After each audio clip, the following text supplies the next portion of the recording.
எல்லாரும் எப்படி இருக்கீங்க? ரொம்ப நாள் ஆச்சுல்ல இந்த வேர்ட்ஸ்லாம் கேட்டு.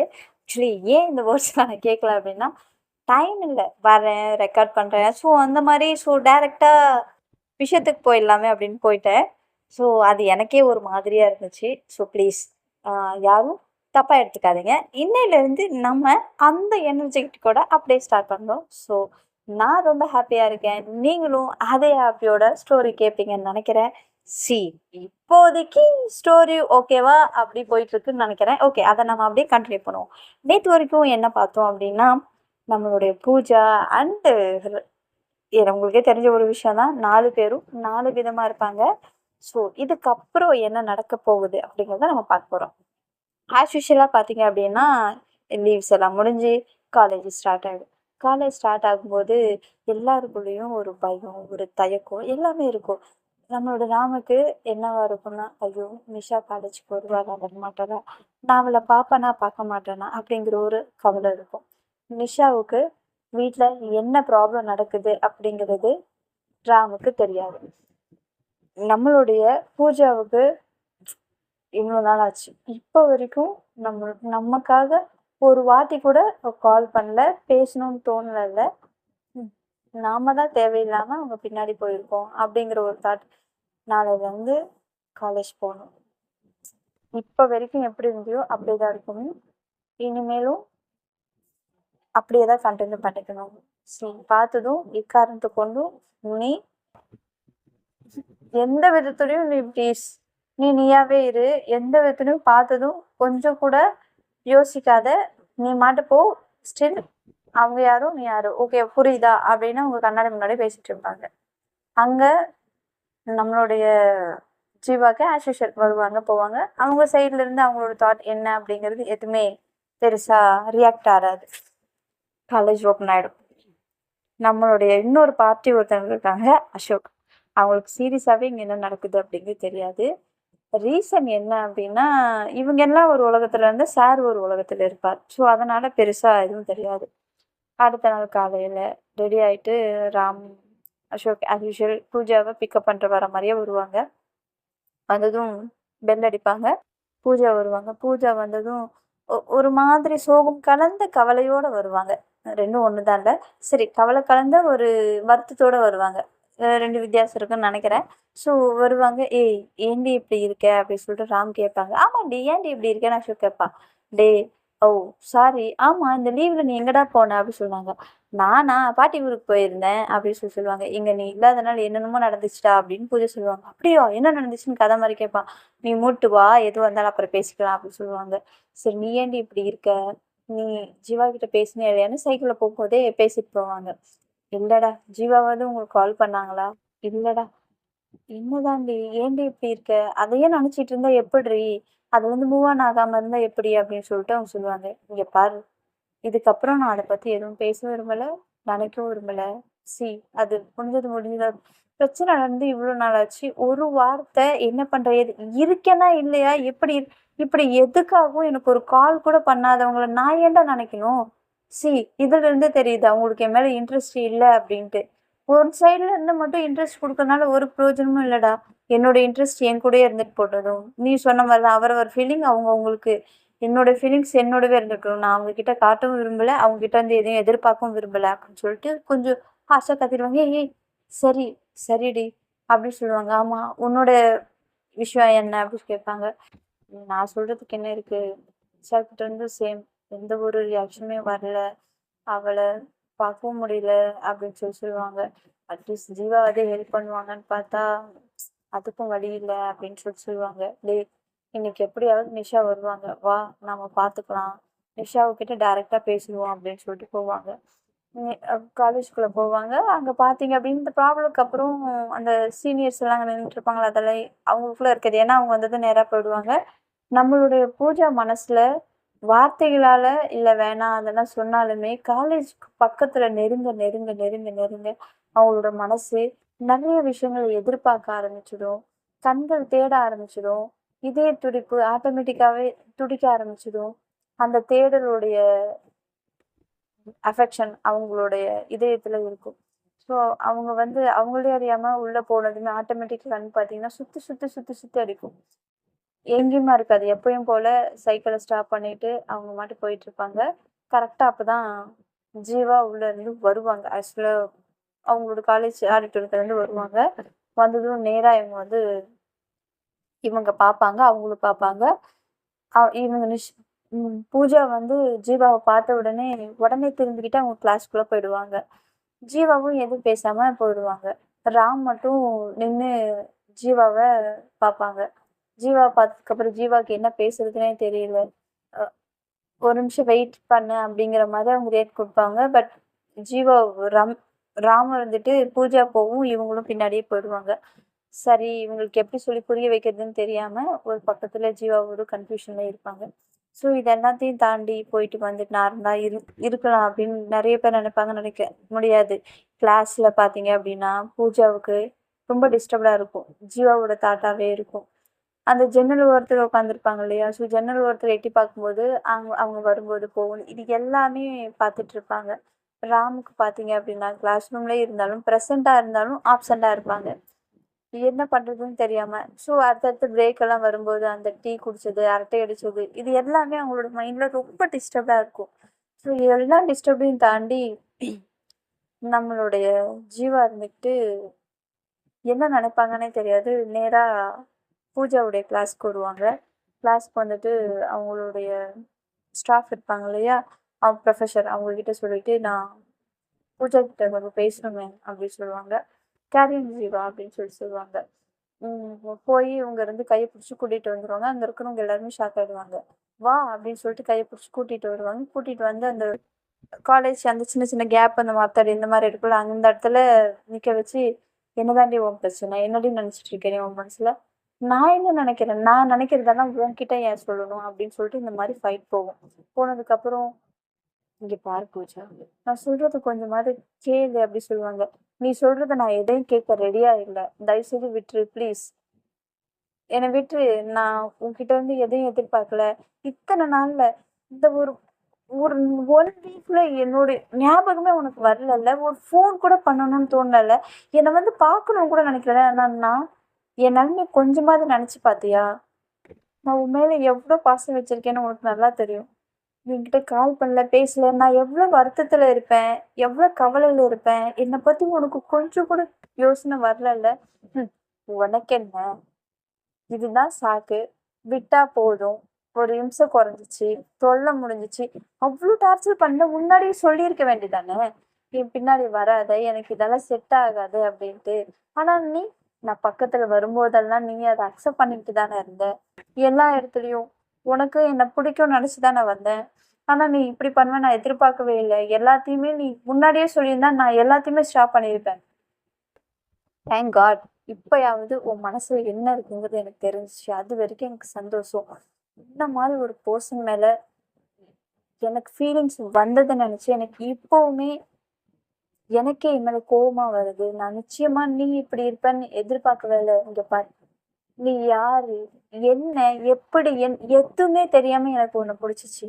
உன் மேல உன்னை பார்க்கணுங்கிற ஆசை எனக்கு நாளுக்கு நாளுக்கு அதிகமாயிட்டே இருந்துச்சு. உன்னையே பார்க்காமலே நான் உன்னை நேசிக்க ஆரம்பிச்சேன். நீ யாருன்னு தெரியாமலே நான் உன்னை நேசிக்க ஆரம்பிச்சேன். உன் நினைவுகள்ல உன் பேரு சொல்லிட்டு நான் சந்தோஷமா வாழ்ந்துட்டு இருந்தேன். அதே சந்தோஷத்தை மறுபடியும் என்னால வாழ முடியும். ஆனா அந்த பர்சன் நீயா இருக்கக்கூடாது. அவங்களால எவ்வளவு முடியுமோ அவ்வளவு பேசிடுவாங்க பூஜா. மிஸ் ஜீவா எல்லாத்தையும் பொறுமையா கேட்டுட்டு இருந்துட்டு எதுவுமே பேச மாட்டாங்க. இது எல்லாம் ஆக்சுவலி பூஜா பாத்தீங்கன்னா அழுதுகிட்டு ஓவர் எமோஷனல் ஆகி அழுதுகிட்டே சொல்லிட்டு இருப்பாங்க. இப்போ ஜீவா இருந்துட்டு எல்லாத்தையும் பொறுமையா கேட்டுட்டு இருப்பாங்க. எந்த ஒரு டிஸ்டர்பும் பண்ண மாட்டாங்க. திருப்பி எதுவுமே பேச மாட்டாங்க.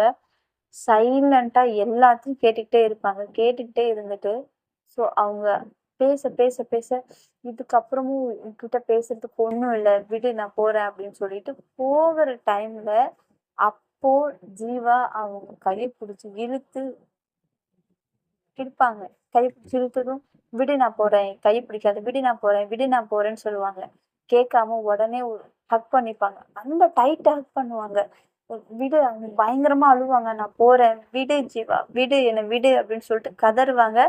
ஜீவா விடவே மாட்டாங்க. அப்படியே புடிச்சிட்டு இருப்பாங்க. அவங்க அழுது, கத்தி படுத்தி சோர்வாயிடுவாங்க. சோர்வானதுக்கு அப்புறமா ஜீவா அவங்கள உட்கார வச்சு தண்ணி கொடுத்து, "நீ சொல்றது கொஞ்சம் கேளு" அப்படின்னு சொல்லிட்டு அவங்கள உட்கார வச்சுட்டு கீழே அப்படியே மண்டி போட்டு உட்காந்துக்கிட்டு ஜீவா பூஜாவுடைய 2 கையும் பிடிச்சி, "இங்க பாரு, நீ எந்த அளவுக்கு ஃபீல் பண்றியோ சேம் அதேதான் நானும் ஃபீல் பண்றேன். உன்னை நான் பார்க்கறதுக்கு முன்னாடியே எனக்கு உன்னை பத்தி தெரிய வந்துச்சு. பார்த்ததும் உன்னை எனக்கு பிடிச்சிச்சு. பிடிச்சதுக்கு அப்புறமா ஒவ்வொரு நாளா என்னையே அறியாம நீ என்னை ரசிக்க வச்ச, நானும் உன்னை ரசிச்சேன். அந்த ரசனை நாளாக நாளாக உன் மேல நேசமா மாறிச்சு. உன்னை நேசிக்க ஆரம்பிச்சேன். ஸ்டில் நான் உன்னை நேசிச்சுக்கிட்டு இருக்கேன். நான் உன்னை மனசார விரும்புறேன். யார் என்ன சொல்லுவாங்க அதை பத்தி நான் எதுவுமே நினைக்கல. நான் நினைச்சது உண்மைதான். இத்தனை நாள் உன்கிட்ட பேசாம இருந்ததுக்கு ரீசன் ஒன்னே ஒண்ணுதான். என்ன ரீசன் அப்படின்னா, இந்த உலகத்துல அக்செப்ட் பண்ணிக்கிற ஏத்துக்கிற ஒரு உறவு முறையவே குடும்பம் வந்து ஏத்துக்க மாட்டேங்குது. இந்த உலகத்துக்கு அகேன்ஸ்டா எதிர்ப்பா நினைக்கிற நம்மளுடைய உறவை யார் ஏத்துப்பா? யாரா ஒத்துப்பா? உங்க எனக்கு எனக்கு யாரும் இல்லை, விட்டுரு. என்னை பத்தி அது உனக்கு கவலையே இல்லை. என் சைட்ல உனக்கு பிரச்சனையும் வராது. ஆனா உங்க வீட்டுல கொஞ்சமா நினைச்சு பாத்தியா? உங்க வீட்டுல நீதான் மகாராணி. உங்க அம்மா அப்பா மேல அவ்வளோ பாசம் வச்சிருக்காங்க. அவங்க கிட்ட நீ எப்படி இது ஃபேஸ் பண்ணுவ? அவங்க ஒத்துப்பாங்களா? இதுக்கப்புறம் உனக்கு எவ்வளவு பெயின் வரும் அப்படின்னு நினைக்கும் போது எனக்கு பெயினா இருந்துச்சு. ஸோ அதனால நான் இதை விட்டு விலகி இருக்கலாம், இதோட முடிச்சிடலாம் அப்படின்னு நான் நினைச்சது உண்மைதான். நான் இல்லைன்னு சொல்லவே வரல, உண்மைதான். நான் என் சைட்ல இந்த ஒரு வாரம் உன்னை பார்க்காம பேசாம இருந்ததுக்கு காரணம் இதுதான். நான் உன்னை காரணம் சொல்லி சமாதானம் பண்ண விரும்பல. இப்போ எப்போ உன்னை நேர்ல நான் பார்த்தேனோ அப்பவே நான் என் தப்ப உணர்ந்துட்டேன். இது எல்லாத்தையும் தாண்டி உன் மேல வச்சிருக்கிற அன்பு உண்மைங்கிறத நான் உணர்ந்தேன். நீ இல்லாம என்னால் இருக்க முடியாது அப்படிங்கிறத நான் உணர்ந்தேன். எனக்கு யார் இருந்தாலும் யார் இல்லைனாலும் நீ எனக்கு வேணும் அப்படிங்கிறத நான் உணர்ந்தேன். நான் உணர்ந்ததுக்கு அப்புறம் தான் உன்கிட்ட பேசணும்னு காலையில வந்தேன். ஆனா நீ கொஞ்சம் திருப்பிக்கிட்டு போயிட்டேன். அதை பார்த்ததும் எனக்கு எப்படி நான் ஹேண்டில் பண்றதுன்னு எனக்கு தெரியல. அதை தெரியாம நான் நான் எப்படியெல்லாம் கவலைப்பட்டுட்டு இருந்தேன். இது இப்படியே முடியாது. சி நான் சொல்றது உண்மை. நான் உன்னை நேசிக்கிறேன். நீ இல்லாம என்னால நிச்சயமா முடியாது. என்னோட நாட்கள் எல்லாமே வெறுமனாயிடும். இப்ப வரைக்கும் என்னோட நாட்கள்ல எதுவுமே இல்லை. நீ வந்ததுக்கு அப்புறம் தான் என்னோட நாட்கள் கொஞ்சம் சந்தோஷத்தை நான் பார்க்கேன். அந்த சந்தோஷம் வாழ்க்கை முழுவதும் என் கூட வரணும்னு நான் ஆசைப்படுவேன். என் கூட நீ இருப்பியா? யார் என்ன சொன்னாலும் நான் உன்னை விட்டு போக மாட்டேன். உலகம் இல்லை, யார் எதிர்த்தாலும், இந்த கடவுளே எதிர்த்தாலும் சரி, நான் நிற்பேன். உனக்காக நான் நிற்பேன். நமக்காக நான் நிற்பேன். காதலுக்காக நான் நிற்பேன். நீயும் ஒத்துக்கிட்ட சரி, ஒத்துக்கிறனாலும் சரி, உனக்காக நான் இருப்பேன் இருப்பேன் இருப்பேன் இருப்பேன் அப்படின்னு சொல்லி சிவாவும் ரொம்ப எமோஷனல் ஆகி அழுதுகிட்டே பேசிடுவாங்க. இதெல்லாம் கேட்டதும் நம்மளுடைய பூஜாவுக்கு ஷாக் ஆயிடும். அப்போ ஒரு கொஸ்டின் அவங்க கேட்பாங்க, என்னை பார்க்கறதுக்கு முன்னாடி என்ன பிடிக்குன்னு சொல்லி எப்படி? அதுவா, அது நீ இந்த காலேஜ்ல பண்ண சேட்டையெல்லாம் எனக்கு இன்ஃபர்மேஷன் வந்துச்சு. ஸோ அப்படிதான் அப்படின்னு சொல்லுவாங்க. அப்போ உனக்கு என் மேல கோவம் வரலையா அப்படின்னு சொல்லிட்டு கேட்பாங்க. கோவம்லாம் வரல. எனக்கும் உன்னை யாருன்னு பார்க்கணுங்கிற ஒரு ஆசைதான் வந்துச்சு. உன்னை பார்த்ததும் எனக்கு உன்னை ரொம்ப பிடிச்சு போச்சு. அந்த விருப்பமோ என்னமோ தெரியல, உன்னை நாளுக்கு நாள் என்னையே அறியாம நான் ரசிக்க ஆரம்பிச்சிட்டேன். அந்த ரசனை இன்னும் கொஞ்ச நாள் ஆகுனது நீதான் எனக்கு எல்லாமே அப்படிங்கிற மாதிரி ஒரு உணர்வை எனக்குள்ள கொண்டு வந்துட்டேன். என்னையே அறியாம நான் உன்னை நேசிக்க ஆரம்பிச்சிட்டேன். அத நான் இந்த நாள்ல பேசாம இருக்கும்போது முழுமையா உணர்ந்தேன்.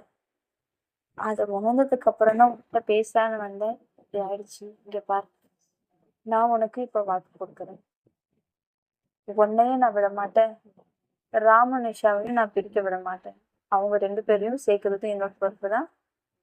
உன் கூட நான் சேர்றதும் என்னோட பொறுப்பு தான் அப்படின்னு சொல்லிட்டு நம்மளுடைய ஜீவா எவ்வளோ முடியுமோ அவ்வளோ பேசி அவ்வளோ ஒரு கிளாரிஃபிகேஷன் கொடுப்பாங்க. என்ன பண்ணலான்னு இருக்க அப்படின்னு சொல்லிட்டு கேட்பாங்க. நம்ம எல்லாரும் பிளான் பண்ணுவோம். சி நீ எனக்கு எப்பவும் கூட துணையா இருந்தா என்னால இப்ப இருக்கிறத விட பல மடங்கு என்னால ஸ்பீடா ரொம்ப ஃபாஸ்டா என்னால யோசிக்க முடியும். அது அந்த யோசனை ரொம்ப தெளிவாகவும் இருக்கும். நீ இல்லாம என்னால எதையுமே யோசிக்க முடியல. நீ என் கூட இருந்தா போதும். என்னோட மூளை தெளிவா இருக்கும். என்னோட மனசும் ரொம்ப தெளிவா இருக்கும். நான் எடுக்கிற முடிவுகள் தெளிவா என்னால எடுக்க முடியும். ப்ளீஸ் நீ எப்போ என் கூட இருப்பியா அப்படின்னு சொல்லிட்டு அவங்களோட கையை விரிச்சு அவங்க கிட்ட முன்னாடி ஏந்துவாங்க, கையை ஏந்துவாங்க. அப்போ நம்மளுடைய பூஜா அவங்களோட கண்ணீரோட அவங்க கைக்கு பரிசு கொடுத்து, இந்த கண்ணீர் விலை மதிப்பற்றது. இந்த உலகத்துல எல்லாத்துக்கும் ஒரு விலை இருக்கு. ஆனா அந்த கண்ணீருக்கு மட்டும் விலையே கிடையாது. இந்த கண்ணீர் மேல ஆணையா சொல்றேன், நான் எப்பவும் உன் கூட இருப்பேன். உன்னை விட்டு கண்டிப்பா நான் போக மாட்டேன் அப்படின்னு அவங்க சொல்லுவாங்க. இதை கேட்டதும் ஜீவாவுக்கு ரொம்ப ஹாப்பியா இருக்கும். ஸோ 2 பேரும் அந்த கவலையில அந்த கஷ்டத்தை பரிமாறினதுக்கு அப்புறமா அவங்களுக்குள்ள ஒரு சின்னதா ஒரு சந்தோஷம் வந்து 2 பேருமே ஹக் பண்ணி அந்த கண்ணீரெல்லாம் தொடச்சி விட்டு கொஞ்ச நேரம் அங்கேயே பேசிட்டு சமாதானம் பண்ணிட்டு இருப்பாங்க. அப்போ ஜீவா சொல்லுவாங்க, சரி ஓகே கிளாஸுக்கு போ, ஈவினிங் நம்ம பேசலாம் அப்படின்னு சொல்லிட்டு சொல்லுவாங்க. ராமு எப்படி இருக்கான் அப்படின்னு கேட்பாங்க. அவன் ரொம்ப கவலையா இருக்கான் அப்படின்னு சொல்லுவாங்க. சரி நம்ம ஈவினிங் பேசலாம், நீ போ கிளாஸை கவனி, ஓகேவா அப்படின்னு சொல்லிட்டு ஜீவா வந்து சமாதானம் பண்ணுவாங்க. சரி ஓகே அப்படி சொல்லுவாங்க. சரி நான் கிளம்புறேன் அப்படி சொல்லும்போது, ஏய் என்ன உடனே போ சொன்னா உடனே போயிடுவியா அப்படின்னு சொல்லிட்டு கேட்பாங்க. அதான் நீ போ சொல்லிட்டியே, அப்புறம் இங்க என்ன பண்ணணும் அப்படின்னு சொல்லி கேட்பாங்க. போவ போறதுக்கு முன்னாடி ஒரு வாரமா உன்கிட்ட பேசலையா, கவலையாவே இருந்துச்சா, இது ஒரு மாதிரி வலியா இருந்துச்சு, இப்போ உங்ககிட்ட பேசிட்டேன்னா இது ஒரு மாதிரி சந்தோஷமா இருக்கு. ஸோ அந்த சந்தோஷத்தையும் அந்த கவலைத்தையும் ரெண்டே கலந்து உள்ளுக்குள்ள ஏதோ ஒரு மாதிரியா இருக்கு. ஸோ அதை சரி பண்ணணும் அப்படின்னா ஒரு ட்ரீட்மெண்ட் கொடுத்தா நல்லா இருக்கும் அப்படின்னு சொல்லுவாங்க. ட்ரீட்மெண்ட்டா? என்ன ட்ரீட்மெண்ட் அப்படின்னு சொல்லிட்டு பூஜா கேட்பாங்க. என்ன ட்ரீட்மெண்ட்? நான் எதிர்பார்க்காதப்போவே நீ கொடுத்தியே, இப்ப நான் எதிர்பார்க்கிறேன் பியா அப்படின்னு சொல்லிட்டு கேட்பாங்க. இந்த ரணகலத்திலயும் உனக்கு ஒரு கிளுகிழு கேக்குதா அப்படின்னு சொல்லுவாங்க. வேஸ்டி அப்படின்னு சொல்லிட்டு சொல்லுவாங்க. அப்படியே சுத்தி சுத்தி பார்த்துட்டு அவங்களோட கண்ணத்துல சின்னதா ஒரு முத்தம் கொடுப்பாங்க பூஜா. கொடுத்ததுக்கு அப்புறம் ஜீவாவுக்கு ரொம்ப ஹாப்பியா இருக்கும். இப்போ உடனே உனக்கு வேணுமா அப்படின்னு கேட்பாங்க. எனக்கு எதுவும் வேணாம், நான் கிளம்புற ஆளை விடு, அப்புறம் நீ இதோட நிப்பாட்ட மாட்டேன் அப்படின்னு சொல்லிட்டு அங்க இருந்து ஓடி போயிடுவாங்க நம்மளோட பூஜா. ஜீவா இங்க இருந்துட்டு சிரிச்சிட்டு இருப்பாங்க. சரி நெக்ஸ்ட் என்ன பண்ணலாம் அப்படின்னு யோசிச்சுட்டு இருப்பாங்க. அதே யோசனையை நீங்களும் பார்த்துட்டு இருங்க. இதுக்கப்புறம் என்ன நடக்க போகுது அப்படிங்கறதெல்லாம் நான் அப்கமிங்ல சொல்றேன். எல்லாருக்கும் டாடா, பாய் பாய்.